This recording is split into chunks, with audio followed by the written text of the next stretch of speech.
سخت ہوں گے بنسبت آپ کی. آپ کی ذمہ داری کم رہے گی, میری ذمہ داری اب اس وقت زیادہ رہے گی. کیوں؟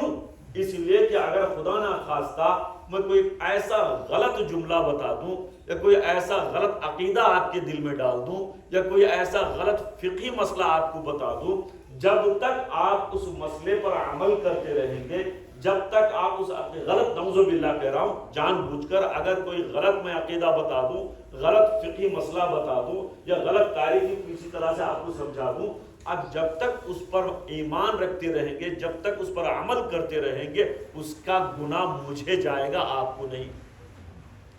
اس کا ذمہ دار میں رہوں گا, آپ نہیں. اسی لیے آپ نے مشہور کہاوت سنی ہوگی کہ روز آخرت سب سے لمبی قطار جو ہوگی, سب سے لمبی صف جو ہوگی, یہ مولویوں کی ہوگی.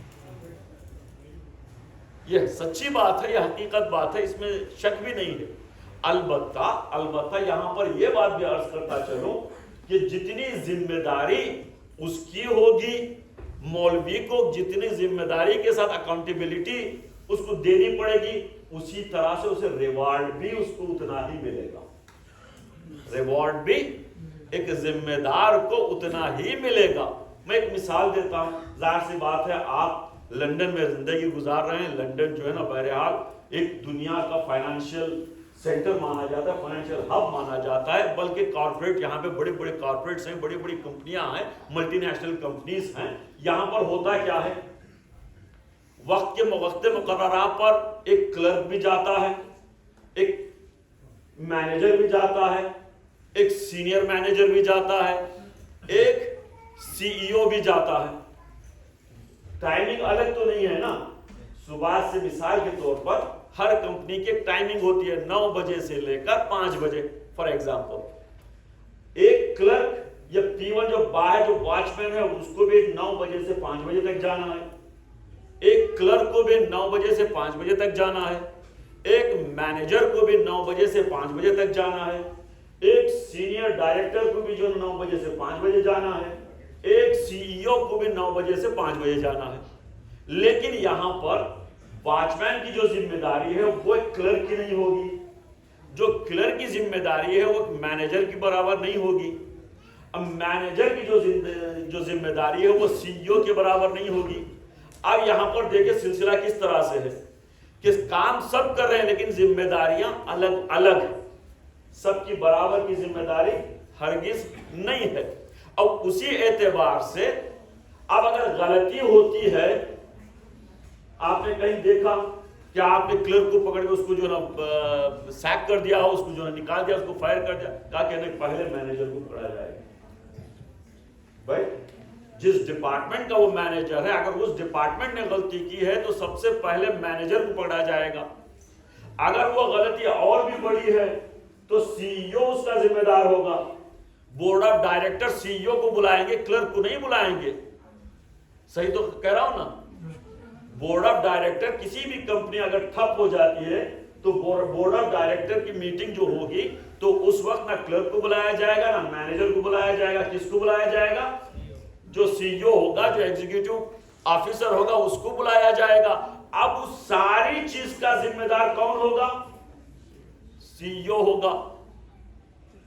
سی ای او کو فائر بھی کیا جا سکتا ہے.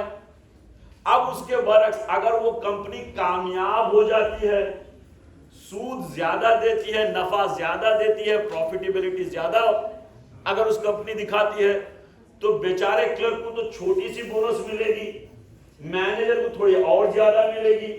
سب سے زیادہ بونس کون لے گا؟ سب سے زیادہ بونس بھی سی ای او لے گا. اسی طرح سے یہاں پر مذہب کا بھی نظام اسی اعتبار سے ہے. جو سوال ایک عام انسان سے اللہ تعالیٰ کرے گا وہی سوال ایک ذمہ دار سے نہیں کرے گا. اور ثواب بھی اسی طرح سے دیا جائے گا کہ ایک ذمہ دار نے بہت وقت دیا, بہت مطالعہ کیا, بہت تحقیق کی, بہت تحقیق کرنے کے بعد ہی کوئی آ کر 1 گھنٹے کی تقریر کر رہا ہے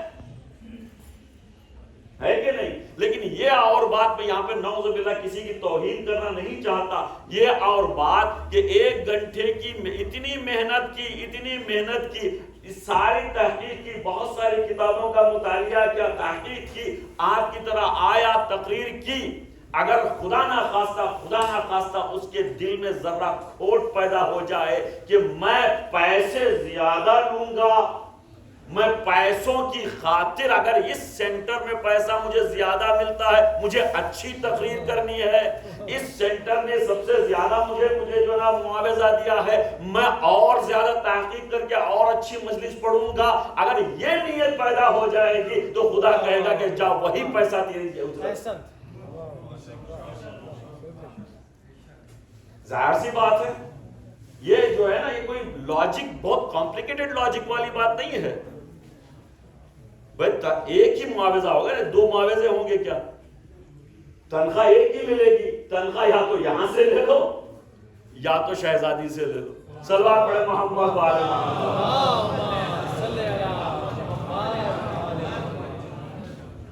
دیکھیں یہ بہرحال ہر ایک کی نیت ہے. الاعمال ماشاءاللہ، دیکھیں نیت ہے. اب یہاں پر یہ انتظام ہے میرے مولا کا. دیکھیں مولا کا انتظام کس طرح سے ہے. اس مجلس میں بھی دو تبرک بڑھتے ہیں، دو تبرک بڑھتے ہیں. ایک مجلس کے بعد بڑھتا ہے، مجلس کے بعد بڑھتا ہے، اور ایک مجلس میں بڑھتا ہے. مجلس میں جو بڑھنے والا تبرک ہے وہ تمہارے باطن کو بڑھاتا ہے، وہ تمہارے روحانیت کو بڑھاتا ہے، وہ تمہارے درجات کو بڑھاتا ہے، وہ تمہارے عقل کو بڑھاتا ہے، یہ تمہاری معرفت کو بڑھاتا ہے، وہ تمہیں خدا سے نزدیک لے جاتا ہے. لیکن وہ باہر جو تبرک ملتا ہے وہ صرف اس جسم کو بڑھاتا ہے. یہ مولا کا کرم ہے. میرا مولا اتنا کریم ہے کہ وہ کہتا ہے کہ تمہارے ذہنوں کو بھی بڑھاؤں گا، تمہارے جسموں کو بھی تندرست رکھوں گا. صلوات پڑھے محمد.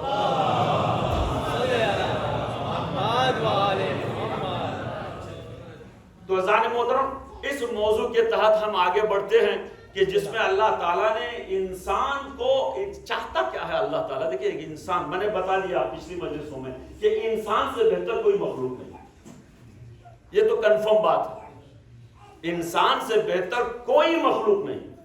یہ انسان ہے جو مسجود ملائکہ، اتنا بڑا شرف، اشرف المخلوقات انسان ہے.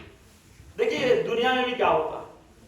دنیا میں بھئی آپ چاہے مثال کے طور پر کمپیوٹر سے ریلیٹڈ کوئی کام کرتا ہے، کوئی آرٹسٹ ہے مثال کے طور پر، کوئی پینٹنگ کرتا ہے، بہت اچھی پینٹنگ کرنے والا ہے، یا کوئی آرکیٹیکٹ ہے مثال کے طور پر. کوئی بھی ہنر ہر ایک کے پاس تو ہوتا ہے. یا کوئی مثال کے طور پر اچھا نوحہ سلام پڑھنے والا ہے، اچھی آواز کا مالک ہے ماشاءاللہ سے، کوئی بھی ہے. اب اگر اس کو ایک خاص ایگزیبیشن میں، ایک خاص مثال کے طور پر سمجھے انٹرنیشنل ایگزیبیشن رکھیے، انٹرنیشنل فیئر رکھا جائے، اور اس میں کہا جائے کہ آپ کی جو بہترین شاہکار چیز ہے وہ پیش کریں، جو بہترین شاہکار ہوگی وہ پیش کریں، تو آپ کیا کریں گے؟ آپ کی کوشش کیا ہوگی؟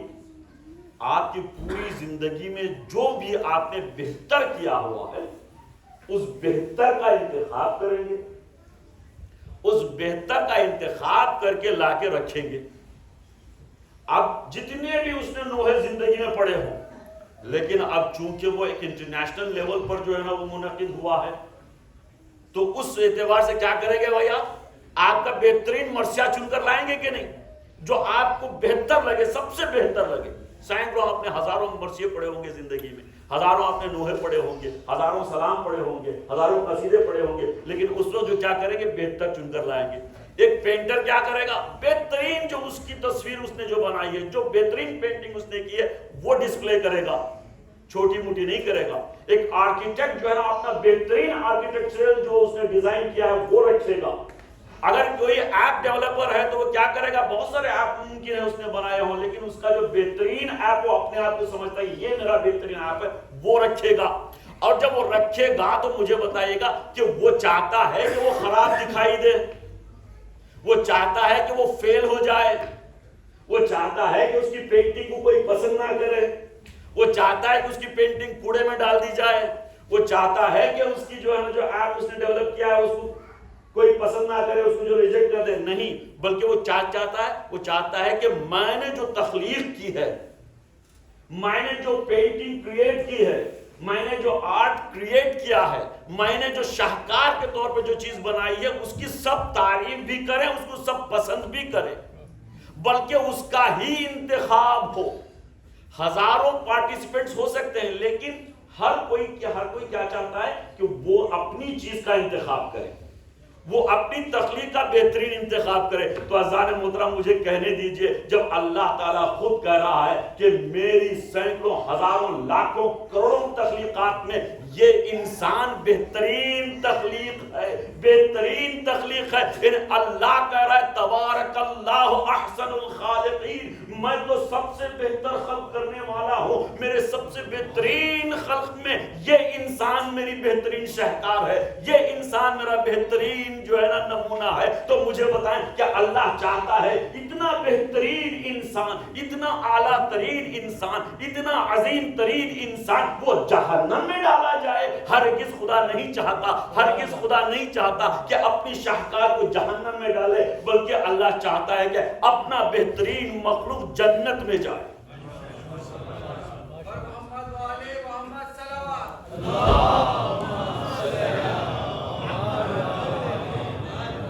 اللہ تعالیٰ ہرگز ہم کو نہیں چاہتا، اسی لیے خدا کرے سبقت الرحمت و غضب، پہلے میری رحمت ہے پھر میرا غضب ہے، اس لیے کہ میں چاہتا ہوں کہ میرا بندہ اللہ اکبر اللہ اکبر، خدا کی رحمانیت کو دیکھیے، خدا کی رحیمیت کو دیکھیے کہ کتنا رحیم کتنا کریم ہے۔ جب موسیٰ اور فرعون کا واقعہ جب پڑھتے ہیں نا، فرعون جب غرق ہو رہا تھا، حضرت موسیٰ نے جو عصا مارا، دریا نیل دو حصوں میں بٹی، راستہ بنا، حضرت موسیٰ اور ان کی فوج نکل گئی، اور فرعون اور ان کی فوج بھی چاہ رہے تھے کہ اسی راستے سے نکل آئیں، لیکن جیسے ہی وہ آئے درمیان میں پانی بہنے لگا، آر پار ہونے لگا، تو جب وہ ڈوب رہا تھا تو موسیٰ سے فریاد کر رہا تھا، موسیٰ بچا لو، موسیٰ بچا لو، موسیٰ بچا لو۔ تو اللہ تعالیٰ موسیٰ سے پوچھتا ہے، موسیٰ کلیم اللہ تھے نا، موسیٰ حضرت موسیٰ کلیم اللہ تھے، ہر چھوٹی بات اللہ سے گفتگو کر لیتے تھے، سیدھے ڈائریکٹ کنیکشن تھا، کمیونیکیشن سسٹم بڑا اسٹرانگ تھا حضرت موسیٰ اور اللہ کے درمیان، اتنا کمیونیکیشن سسٹم تھا، انہیں ہاٹ لائن لگی ہوئی تھی،